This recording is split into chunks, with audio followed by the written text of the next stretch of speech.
Hello, and welcome to Mystic Dog Mama, the podcast for soul-led dog mamas, where you'll discover how to best nourish your dog and yourself, mind, body, and soul. I'm your host, Dr. Alexia Miller.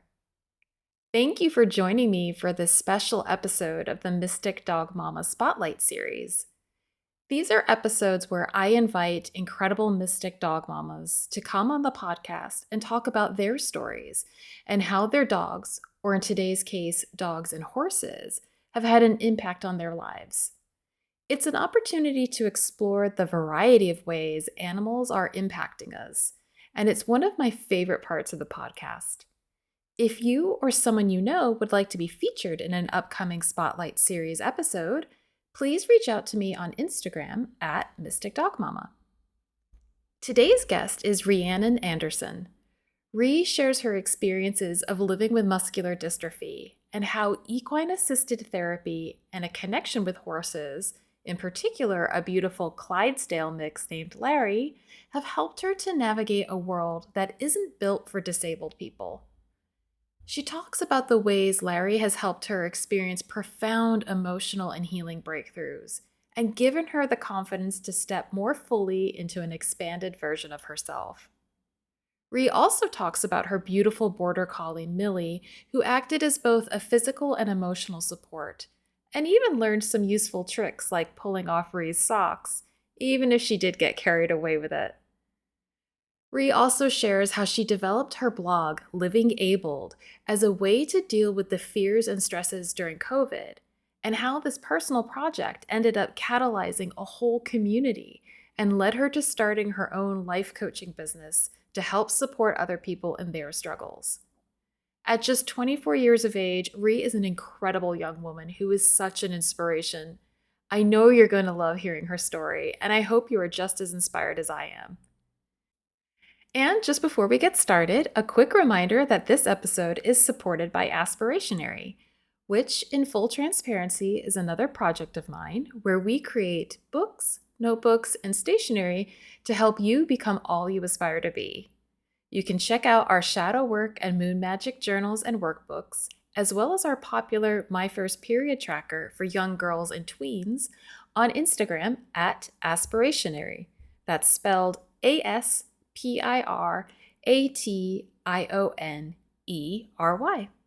Okay, on that note, let's go. Hi, Rhi. I am so excited to welcome you onto the Mystic Dog Mama podcast. Thank you for joining me today. Thank you for having me, Alexia. It's a pleasure to be here. Oh, it's so exciting. I was so excited to invite you on because part of what I'm doing with Mystic Dog Mama is I'm creating a series called the Spotlight series. And this is where I shine a spotlight on other Mystic Dog Mamas, other mystic animal lovers, other women doing amazing things, where we can share our stories and explore really what it means to be human. And so I was so excited when I came across your story around your personal experience and how actually horses have been a big part of your personal growth story, as well as your dog. So I thought, well, this is perfect because dog people tend to love horses and horsey people tend to love dogs. So win-win. They do. They work so well together. So hand in hand. It's absolutely perfect. Yeah. Absolutely, absolutely. So I wondered if you could maybe start off by just telling us a little bit about yourself and a bit about the story that you'd like to share with us today.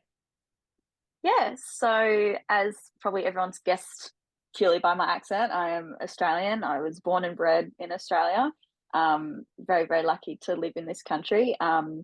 But I am almost a qualified life coach. I'm in the early stages of starting my own life coaching business. I predominantly have a law background. I did my law degree and was hell bent on becoming a lawyer. And 6 months out from graduation, I realized actually, do you know what? Being a lawyer is not for me. I prefer, you know, having a bit more of a peaceful life, even though I'm starting a business. So where that goes, I have no idea. Um, but I'm a bit of a public speaker. I run a disability blog, and I spend a bit of time during my week with horses. I do equine-assisted therapy, which is such an interesting area and topic to delve into. And of course, I'm a dog person. I've owned dogs my entire life, and the role that they've played in my life, particularly, I'm disabled. I was born and diagnosed with muscular dystrophy. I was diagnosed with that when I was 3, and so it's staying with me forever. There's no cure for it, so it's here to stay. So the role dogs play in my life and horses has been astronomical. So yeah. Yeah. Could you tell us a little bit about that? What role have horses and dogs played for you? So for me, dogs have been that sort of emotional support. You know, if I've had a particularly hard day physically, because I can't walk long distances and I'm almost in pain 24/7, and trying to navigate a world that's not built for disabled people, trying to navigate that. Dogs sort of provide that emotional support for me, as well as offer physical support as well. I was lucky enough to own a border collie for 12 and a half years, and I trained her myself to be sort of like my assistance dog. She would pick up things off the floor for me. She'd take my socks off my feet for me. Granted, if I wanted extra foot piercings, she'd get a bit carried away at times with taking the socks off, but I didn't mind. Um, she did that for me. I ended up teaching her within the space of about, I think it was only 20 minutes, half an hour, to pick up stuff out of the washing machine and hand it to me. She put almost her whole upper torso in the washing machine because she was that eager to help. So anything, if I dropped something, I'd call her, or she'd hear it and come running. I barely had to ask her to do anything. She was there. So that support was so needed from her. And where horses are involved, there's just something about horses that provides such a opportunity for internal healing, and being really able to. It's confronting, because when you start working with horses on such a one-on-one ground level, they start to mirror back what you've got going on internally, and it can be such a vulnerable experience to start going into those old wardrobes, and there's some skeletons in there that you didn't want to, originally it was too scary to deal with, and horses provide that opportunity to deal with that in a safe space, and they don't judge, and there's no resentment. They just want to be there. And I think also on the other side to riding them as a disabled person, I've ridden horses for the last 18 months, and even though I'm still very green when it comes to riding horses, the opportunity that they give you physically, they become your legs. I can go wherever I want in a paddock on a horse that I wouldn't be able to do on my own 2 feet. And that feeling of freedom that they offer is undescribable. The topics and conversations around, ableism and disability, they can get really tense and really heated from both sides. And living in that world can also be very taxing and very, very intense, because you sort of do ask yourself, well, where do I fit? And the answer, for those of us with a physical disability, it's obvious. Well, you fit in the disability box. And I often like to say that, society has all these little boxes that people must sort of fit into. It's almost like social categorization. And, you sort of have to be in one box, not the other. And if you break free out of that box, then that's not okay, kind of thing. And so trying to deal with coming to terms with being disabled, I was born with it, I've lived with it, and I had to go through that process of accepting it at a very early age. I was doing doctor appointments 6 monthly, and then it turned to 12 monthly. And during that time, it was so conflicting and confronting, trying to see a world around me where, there were able people, and watching them go about their daily life almost without blinking. And you're sort of like, oh, well, what about me? And you sort of get left behind a little bit, which sort of adds to that mental load of I say you've got the normal which I hate saying the word normal, but you've got the average everyday kind of life, which, you go to school, you end up graduating, pretty much all the milestones that everyone has. And then you add on the disability side, which is your doctor's appointments, your surgeries, the unknown, the mortality, every other factor of that then piles. And I think, having horses there and doing equine therapy, to be able to just sit with them and start to work through those sort of mental demons around, well, I don't feel accepted, or I'm struggling trying to accept this and fall in love with my life and with disability. Horses offer that opportunity to just let it all out and to just sit with it, because so many of us, we just sort of put it in the back of our minds, like it's there and it will pop up when we're having a bad day, but we're like, oh, we're not dealing with it because it's too murky to go down that road because of what can come up. And sitting there in a round yard with a horse and they're just looking back at you and their eyes are, screaming, I just want to help and it's okay. I don't judge you. Society, you feel a lot of judgment, and that's not even, it's everybody. There's the judgment regardless of what you were born with, or born as. There's judgment everywhere. And horses offer that judgment-free zone. They don't care what you were born with. They don't care if you've got a limp. They don't care if you're in a mobility scooter, if you're blind, if you've got a speak. They don't care. They just want to be there with you. And that offers so much healing, and you feel seen by them, which is, it does so much for your mental health.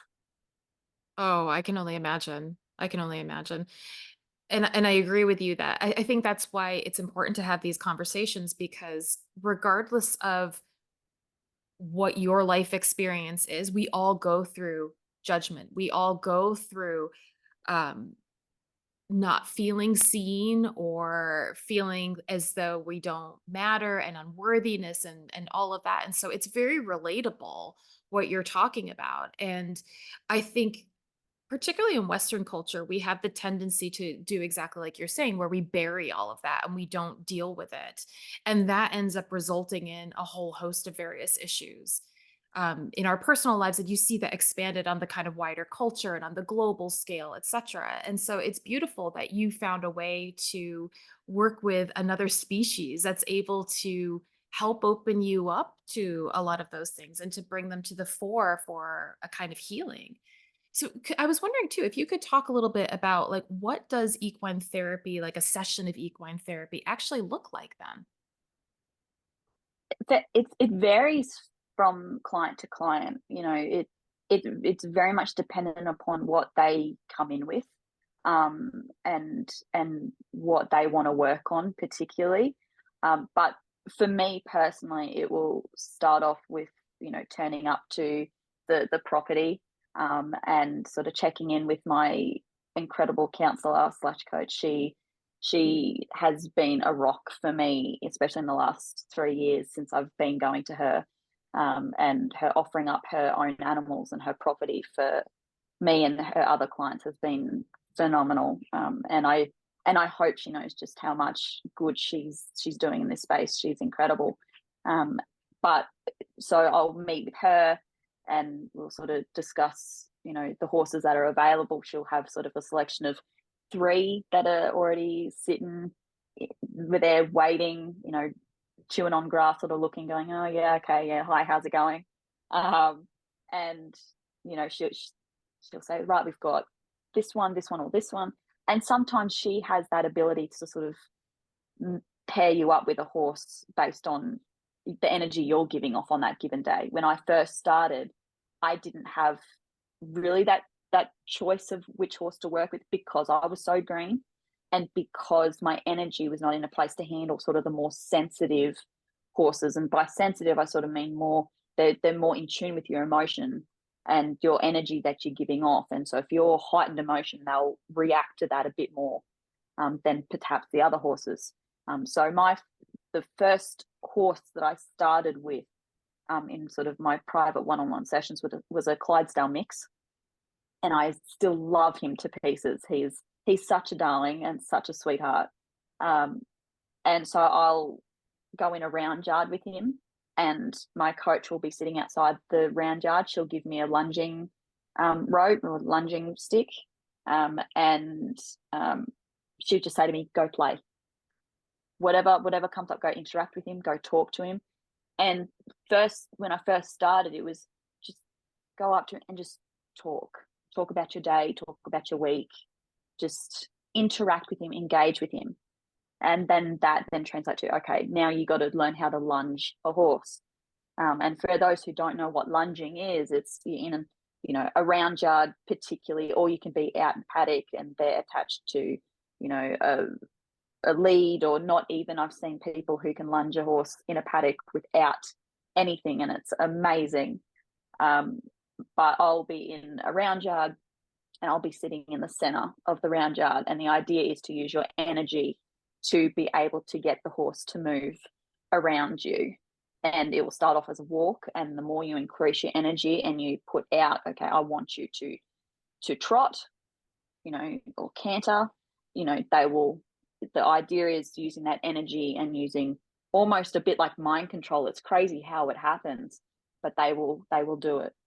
But getting to that point and getting them to do what you want, that takes a lot of work, and taking time to work on that inner self and those inner demons to get them to do it. And my first couple of goes trying to lunge a horse, I spent my entire session crying in his mane because of what came up for me and what was brought up. And my coach, she was there every step of the way and came in and talked me through it. And she's there, but she also understands the role that the animal and the horse plays to, your healing. And she will be there to offer the verbal English that supports that.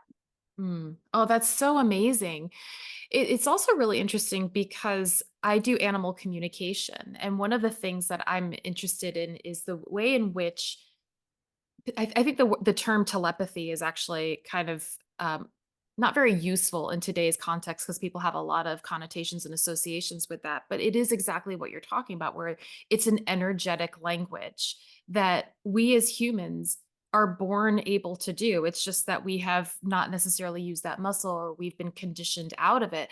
But every species, not just of animals, plants, etc., use these forms of energetic communication with one another. And it's amazing just how receptive I think, horses in particular, especially horses who I have the feeling, and I'd love to hear your thoughts on this, but I feel like the ones who get involved with things like equine therapy, that they sort of, they know they're signing up for this, right? That there's a sort of um, agreement and commitment to playing that role for people.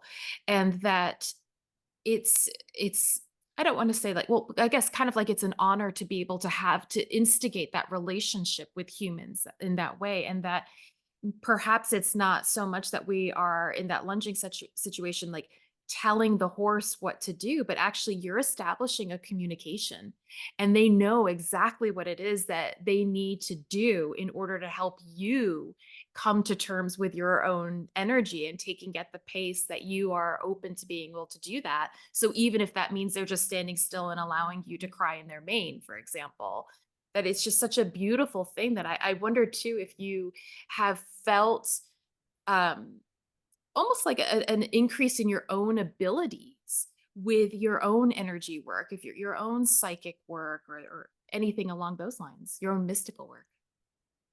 Oh, 100%. I'm not the same person I was when I first started equine therapy. I came in very insecure, very shy, which is a shock for people because they're like, "Oh, but you're so loud." It's like, yeah, I can play poker. Like, I I did really just not feel myself, and I felt like I was having to be someone else to try and fit a mold. And that came with, a lot of anger and a lot of resentment and towards myself, and towards, people around me and society.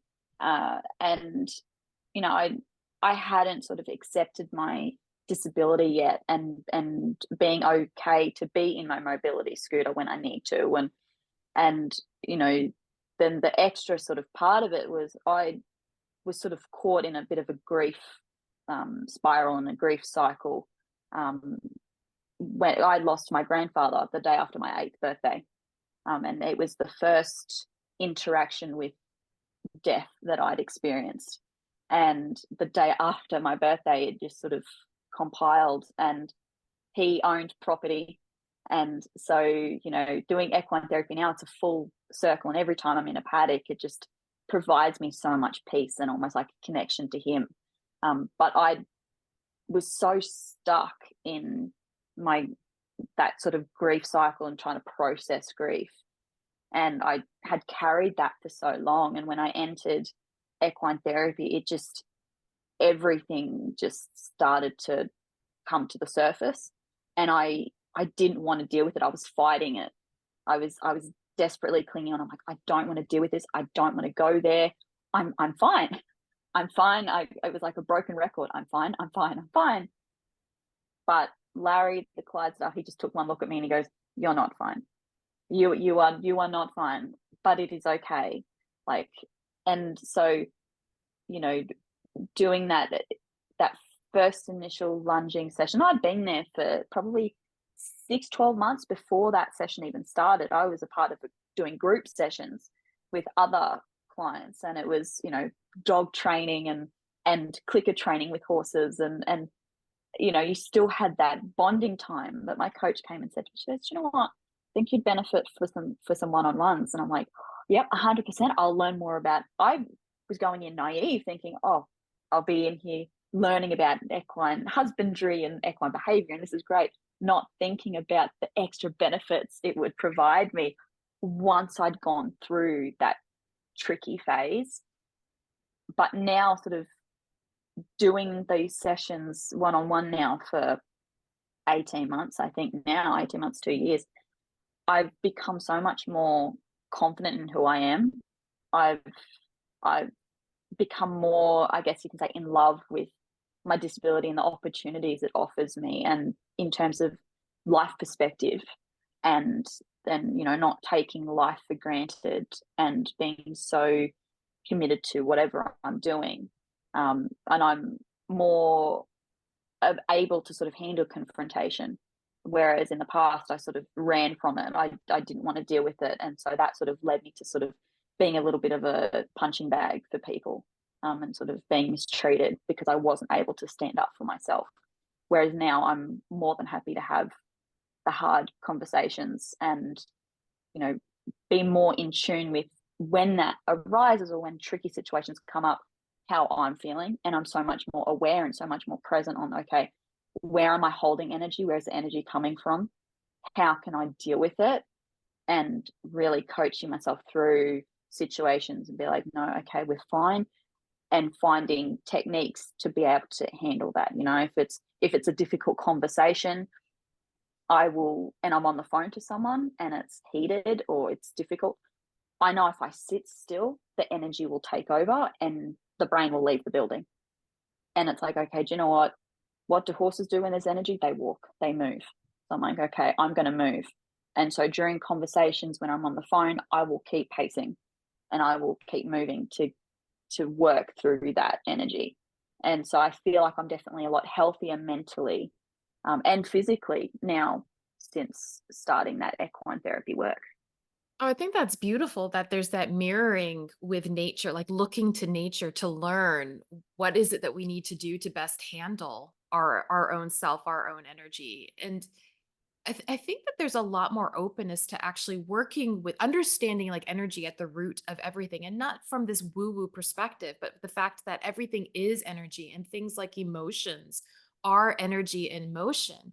And part of where we get stuck both as humans, and I see this with dogs as well, is that when we're not creating appropriate outlets for us to move that energy through, that's when you get quote unquote bad behavior with dogs or even with kids, for example, or you start to see different ailments start in the body, etc., because we're not creating the appropriate channels.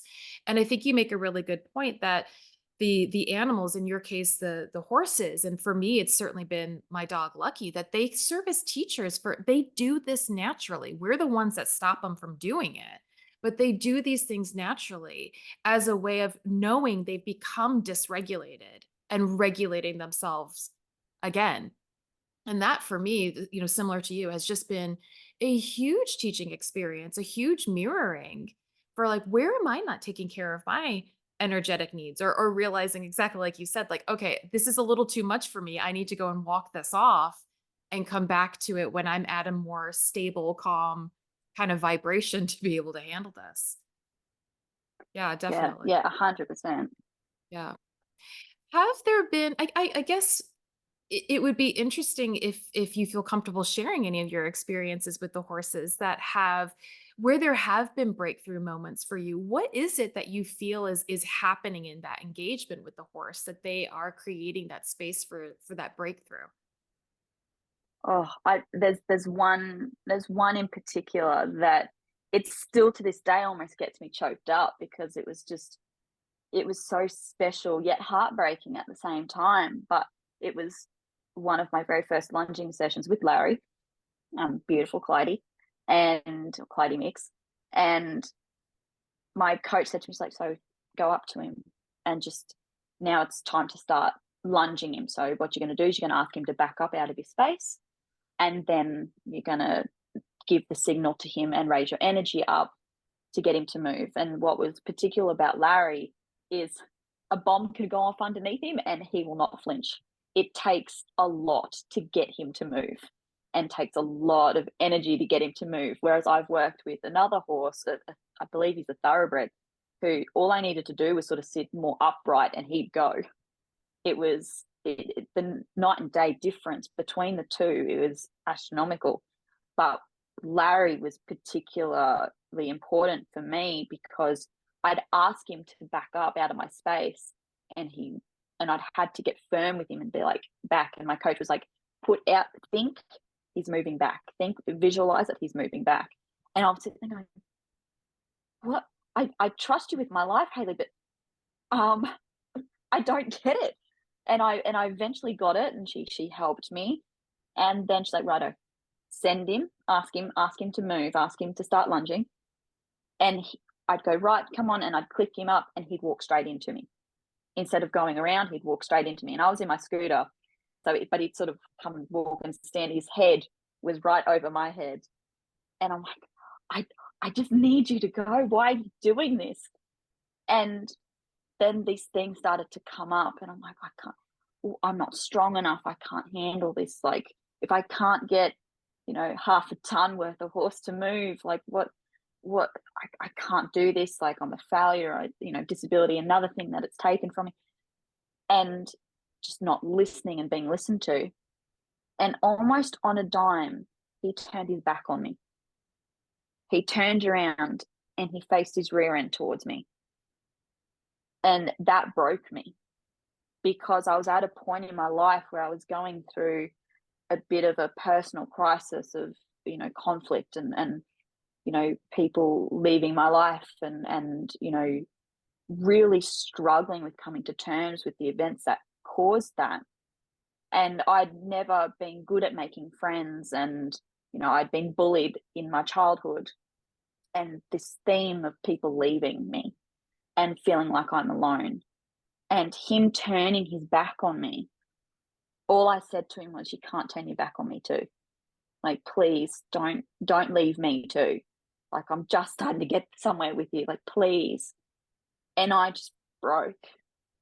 And my coach came in and she hugged me, and she's like, he's mirroring what you're feeling internally. It's almost like you're leaving yourself. And, just sit with him, go around to his face and just sit with him. And I cried in his shoulder, and he stood there chewing grass, and he let me do my thing. And then the next session came around next week and same horse. And my coach said, right, try it again.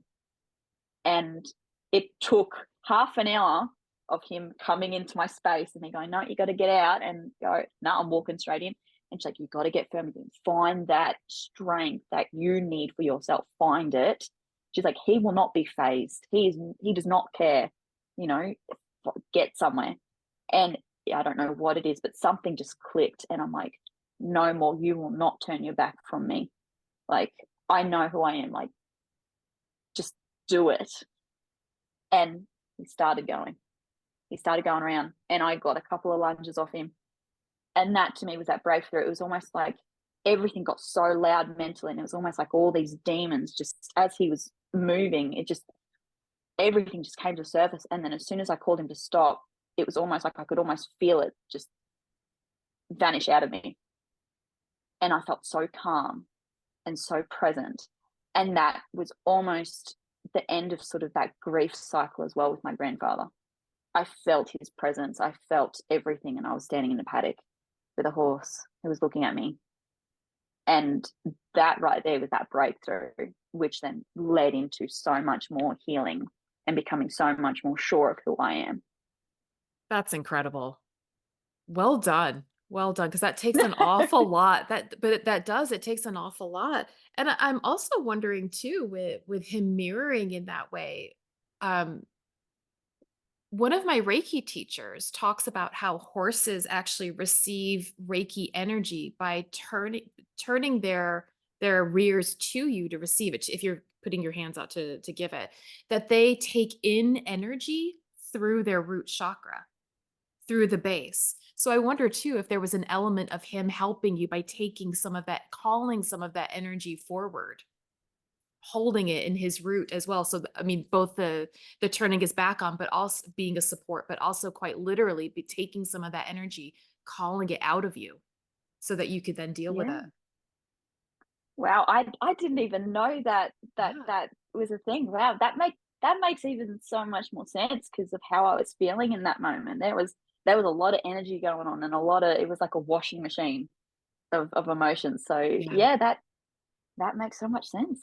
Amazing. And since you two have that bond as well, that he's serving to help ground for you when you can't do it for Yeah. yourself. And I find that with my dog Lucky. I've started Lucky has quote unquote reactive behaviors where he does the kind of the fearful small dog thing of like lunging, and also he's a chihuahua, so I can relate to like I have it on the opposite end of the spectrum, but trying to get a little chihuahua to move is probably the same as trying to get that horse to move. Like, when he doesn't want to, he's like, I'm not doing it. We're not having it. But I noticed how those behaviors, especially when we're out in public, because that's generally where it's happening as well, how it brings up obviously very different circumstances, but I feel like the same sort of patterning is going on to what you were describing, where it will bring up all this shame, this anger, this guilt that have nothing to do with him. He's just triggered it, right? That it's been that buried deep down sort of thing. And he's created the opportunity for that to come forth. And the more and more that I have worked specifically with energy and specifically with him, where I have started doing more practices and taken a perspective where instead of trying to train him from a head based perspective and like trying to like tire him out mentally, for example, or just understanding his behavior from a mind based decision perspective and actually understanding that dogs, like horses, are very heart centered beings, that's what they are operating from. And that's part of why they are so sensitive to energies and to our energies, because they just live in that heart space. And the more I have started to learn about, which really is mostly based in learning to observe differently, putting on a different lens to see him and his behaviors through that emotional energetic perspective, and get a sense of, okay, this behavior is coming from these emotions, or the fact that I've not given him an outlet for these emotions, and then mirroring that back onto myself of, again, where am I not creating those outlets for myself? Or, oh, he's behaving this way because I'm feeling like this. And you can use the analogy that it's like traveling down the lead, sure, but they're picking it up to show it right back to us to say, are you ready? But they are also the ones that are able to help move us through it. So it's not just a mirroring, here you are, you're on your own kind of thing, like deal with it. But they are very much there helping support us to move right through it with us. Yeah, 100%. And I mean, even with my dogs as well, like I've my brother has a mini dachshund, and he is so in tune to you mentally and emotionally. And he'll pick up when something's not right and also just become super cuddly and will not leave you. And until he thinks that, okay, you're fine and I'm gonna go. Like he is there on a dime. And even my Millie, who I lost right before Christmas, the border collie, she offered that in such a different way, but yet she could tell when something was not right because she'd just sit there and she'd look at you and she wouldn't move. She'd just look at you and watch. And then she'd come over, and she wasn't the most affectionate. She liked her own space. But for her to still come over and be like, no, John, I'm just going to sit with you and make sure that you're okay. And when I was hurt, or I had surgery or come home from hospital, she'd pretty much jump up on the couch, or try to at least, and just sit on me and not budge. And she wouldn't move for hours. And I think that sort of showed, because I was in a murky headspace as well, but her sort of offering that, and you could see that she was sad because I was sad, she was sad, and them offering that support and help through almost that mirroring, and to sort of see, oh, okay, you are right, I am sad, because if you're sad, that must mean I'm sad. Totally, totally. And like you said about the horses too, they're so present. They're not, and it's the same with dogs. Like they're not living in the past or the future. They're just so present. And that's something that we struggle with as humans. We're not very present. We don't really know how to be. We're not very comfortable with that because everything exists in the now. Everything is in the present. And so if everything is in the present, that requires us to actually feel those things that we don't want to feel, or to look at those things or ask ourselves those questions that we're like, oh, I'm not so sure about that. Yeah. Yeah, oh, 100%. Yeah. So I'm curious to hear some more about the blog that you've been keeping as well, because I think it's a beautiful story too of how that's evolved into your coaching. And I wondered if you could talk a little bit about that. Yeah, so the blog came about purely by accident in 2020. Everyone knows what happened in 2020. I feel like 2020 is like Voldemort, like it's the year that must not be named. It freaks everybody out. And yeah, in 2020, I was in a pretty rough headspace, because of what you know it sort of brought about for me. If I was to catch what was going around, and sort of, even any flu, my lung function's 40%. So if I was to catch the flu and it turned into pneumonia, it could be fatal. And so there was a lot of unknowns around what the virus was going to do and what it was causing. And I'd see everything on the news and see all the stats, and I was almost watching stats like a football game. It consumed me, and this fear was so overwhelming, which led to such a spiral in my mental health. And it got really dark for a time or two. And I was in my psychologist's office when we were allowed to be back, sort of midway through 2020. And I was sitting in my psychologist's office, and she's like, "Do you know what?" She said, "You need an outlet." She's like, "You've got all of this energy and all this time," because I'd pulled out of my law degree. I'd sort of asked for a leave of absence for 6 months because I was falling behind in my studies, and I'm like, I don't want to fail, so I'm just going to take time off. So I had nothing. I wasn't doing anything, and she's like, "You need to find that creative outlet." And she's like, "Do you write?" And I'm like, "Well," I said, "I love writing. I love it. It's favorite pastime. I was that kid in primary school that they asked you to write one page, and I'd write five. I just got caught up in it. I loved it. It was an expression for me." And she's like, "Well, how about try and write something?" She's like, maybe not a book, but she's like, maybe write a blog, or try and, do something along that. And I'm like, "Oh yeah, okay." I've thought about blogging, and I'd thought about it, but just was too scared to do it, because of the unknown and what was happening. And I I was like, "Oh, do you know what? Yeah, I'll give it a go." And so that night, I'd got the name. I'd picked out. I'd sort of sat there with my laptop, workshopping different blog names, and I'd found the name. I'd come up with Living Abled in like 2 minutes, and I ran it by my family, and I'm like, "What do you guys think?" And I love it, 100%. So I'm like, "Yep, done." And I had the blog up probably about 8 weeks later, and I've been writing and publishing sort of a post a week for the last, what are we, 3, coming on 4 years. And I'd never sort of expected it to go anywhere. It was just a hobby. It was just something for me to share my story and to even offer a bit of a way of reflecting for myself and sort of reflecting on the life that I've lived so far and the experience that I've gone through. But never did I think it would turn into something that meant so much to me. And I had people reaching out from India, from the US, from, even down south in, Victoria in Australia, just people reaching out going, it's really touched me. And, you offer me hope, and that to me just meant so much. And when I sort of started going, I love helping people. Law is definitely not for me. Safety wise, the hours, it's just, and health wise, it's not smart. And I thought, you know what, what's something else? And I stumbled across life coaching and read up about what it was, what it entailed. And I'd naturally felt like people came to me for advice all the time. I had people that I didn't even speak to in school. They didn't want to borrow of me. Suddenly they'd have a problem and all of a sudden just come up and be like, so what do you think about this? And I'm sitting there going, you don't talk to me normally. What's going on? Like, it was so strange. But yeah, no, I found life coaching and I decided, you know what, I'll sign up for it.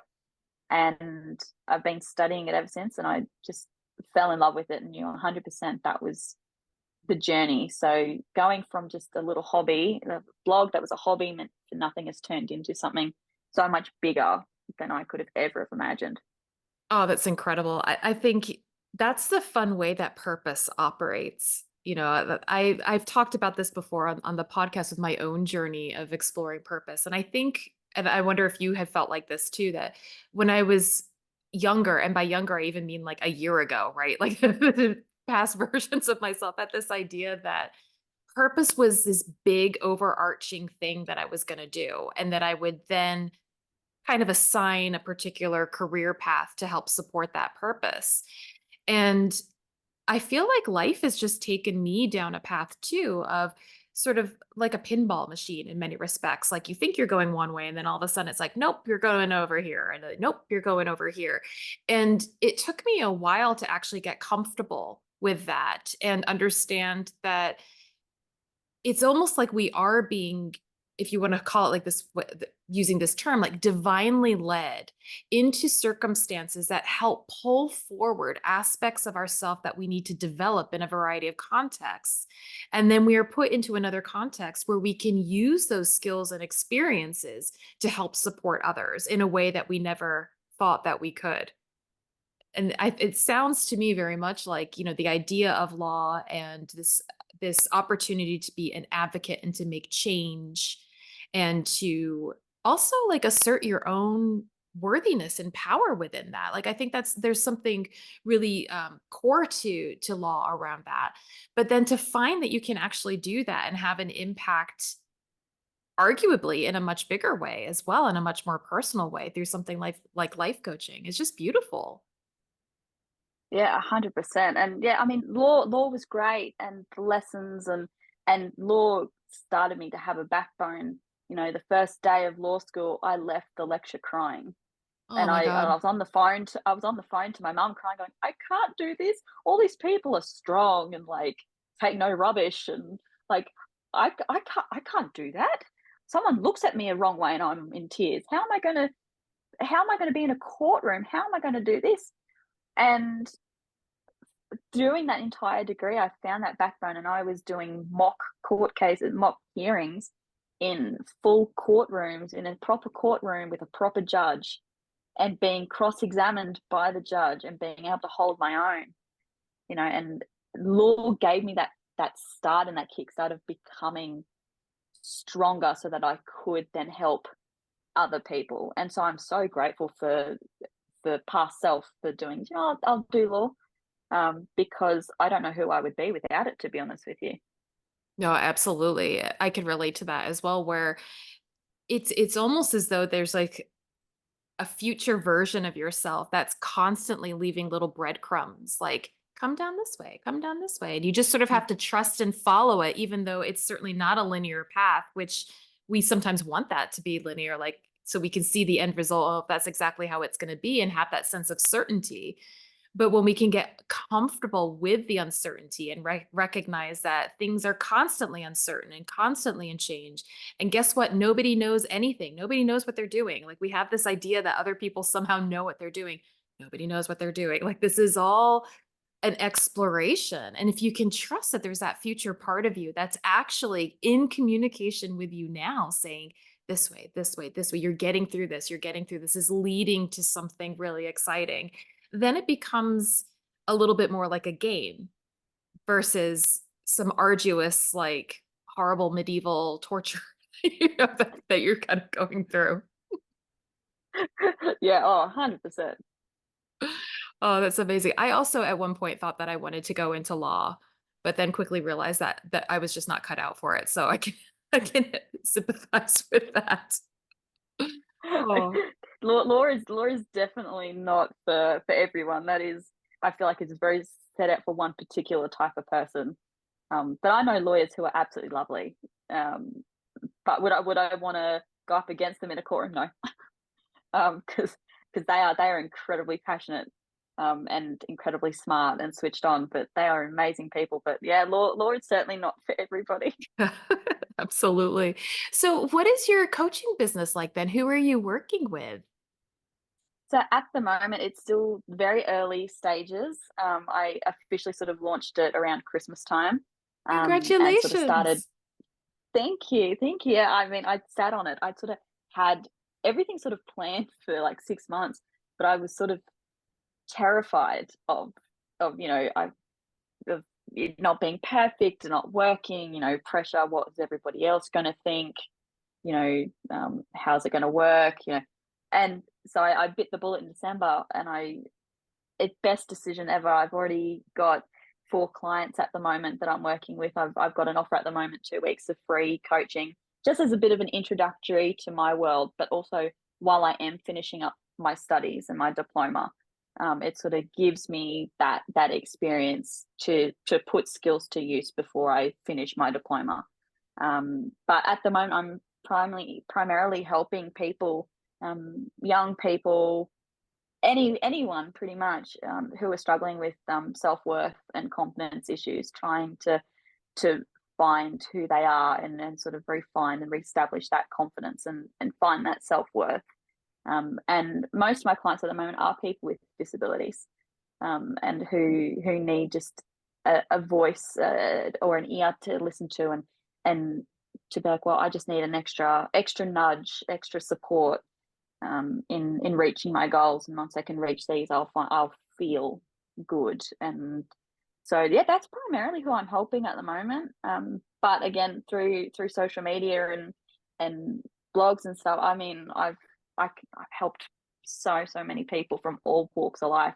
And I say to people, I open up my business to anyone 18 and up, because I've had people in my circle go, oh, you should exclusively help disabled people. And I'm like, no, why would I do that?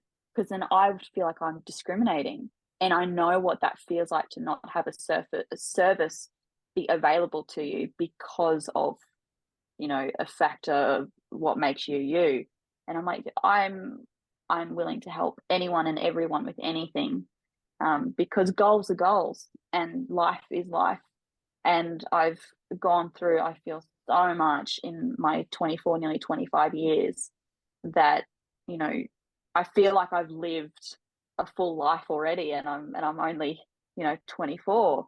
And I feel like the lessons through those experiences are universal, and they Totally. can help so many people. So by offering it to anybody and everybody who's wanting to go on that journey and be brave enough and courageous enough to start that, it's a big deal signing up for life coaching, because it is completely different to psychology, to attending a psychologist and a counselor. it's a completely different field.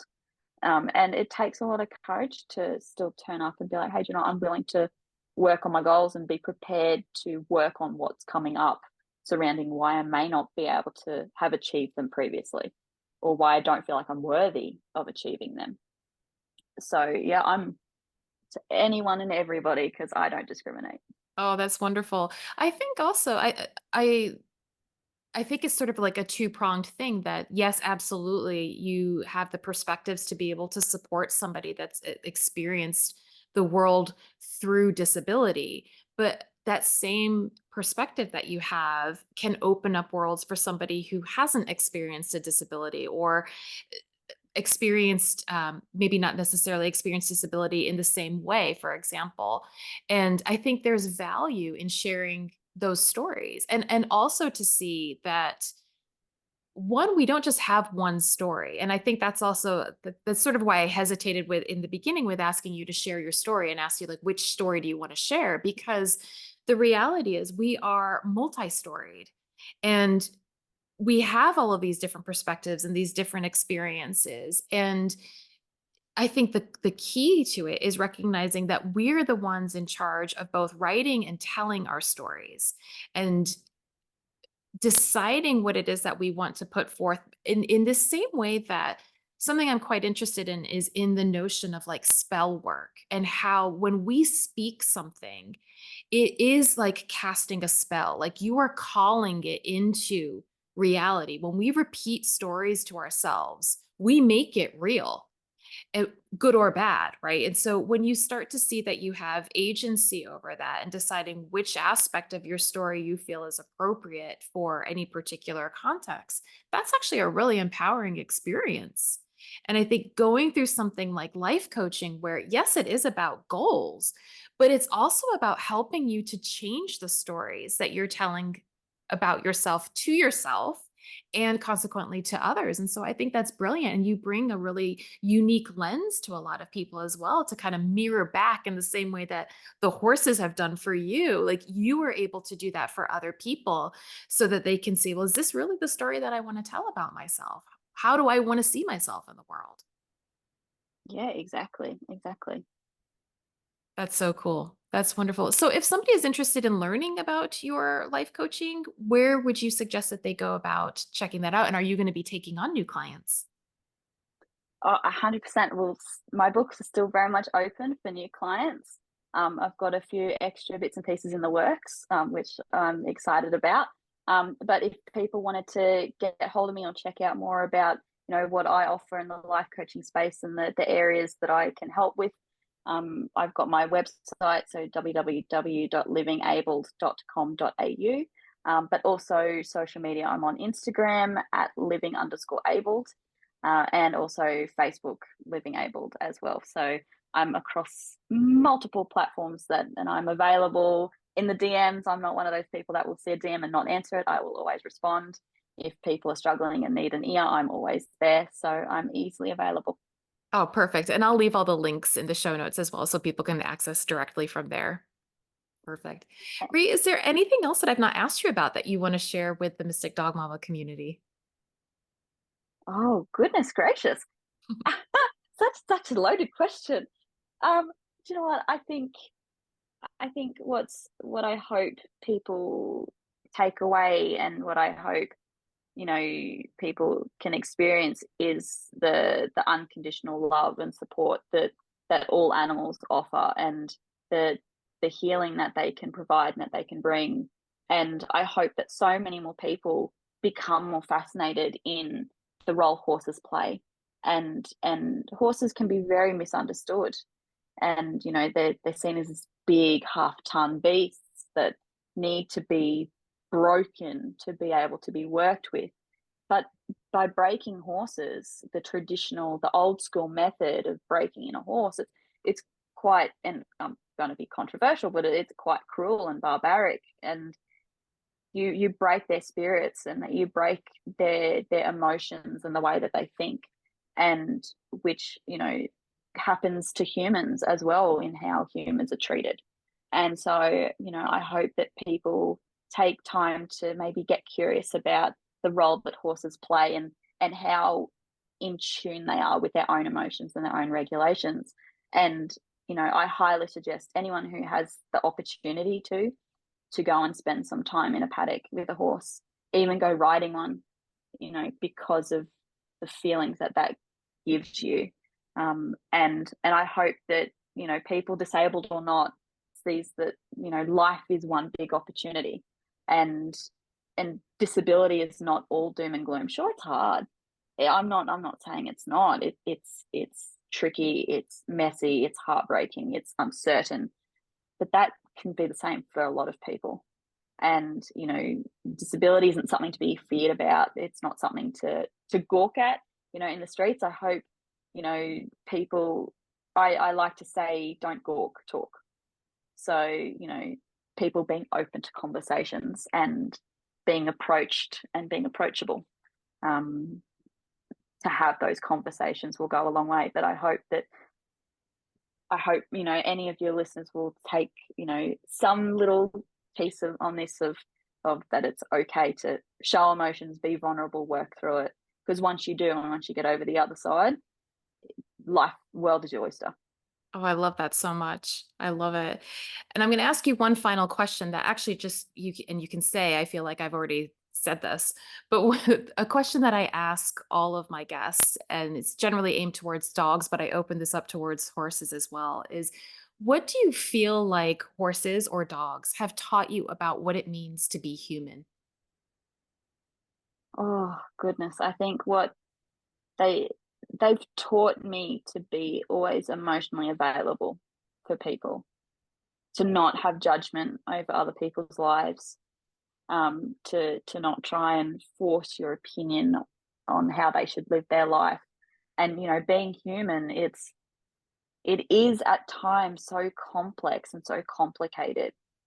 But horses have showed that by being present and taking time and slowing down, you start to appreciate life on a whole new level. And same thing with dogs. I mean, having dogs in my life, they've taught me also unconditional love and what that looks like and what that means, and to be there for someone when they're going through the worst day of their life, and being selfless. And I was there when my beautiful Millie passed away 3 weeks before Christmas. I was there. I said goodbye to her, and thanked her for everything. And I think what they also teach in being human is thank you and being grateful. And animals, whether they're big, small, they're here for a good time, not a long time, and they live life to the full. They may just want to chase a ball every single day or eat grass every single day, and that's their idea of living life to the full. And having animals in your life, it shows you, hey, start living, and whatever that means to you, and it's yours, your life, and no one else's. Life is so individual and special, and it's short-lived. And so do what you want, how you want, but do it in a way that is serving of you and serving of others. Animals don't go out to hurt. They don't go out to cause harm. They will do it, fight or flight. They have to be provoked, and it's learned behavior. Sometimes it's a protection defense mechanism, but they don't go out to hurt. And I think humans can take that away, and I think that's what it means to be human. Be kind, but be strong. Offer help to those who need it, and that unconditional love and no judgment, and live life the way you want, and live abled in the way that serves you best, with so many animals around you at the same time. I couldn't think of a more empowered and exciting way to end this episode. That is absolutely perfect. Thank you, Rhea Anderson. Thank you so much for being my guest today. This has just been an absolute joy and delight, and I'm so excited to see what starts to evolve for you. You've got an incredible future ahead of you. No, thank you so much for having me, and I can't wait to see what you do from doing this as well, and how far you go. Oh, I can't thank wait to you. see. Thank you so much. We'll have to have you back and you can give us a report. We'll be here in a heartbeat. Sounds great. Thank you so much. Thank you for joining me for this special episode of the Mystic Dog Mama Spotlight Series with Rhiannon Anderson. Isn't she incredible? To learn more about Rhi and her life coaching services, visit her website, livingabled.com.au. You can also connect with her on Instagram at living_abled. I've left these links in the show notes. If you're enjoying the podcast, please consider liking, subscribing, rating, and reviewing it. I can't tell you how much it helps, and it makes the podcast easier for other Mystic Dog Mamas and Papas to find and join this community. And as always, let me know what your takeaways from this episode are and what other topics you'd like me to cover in future episodes. I'm all ears. You can reach me on Instagram at Mystic Dog Mama. All right, until next time.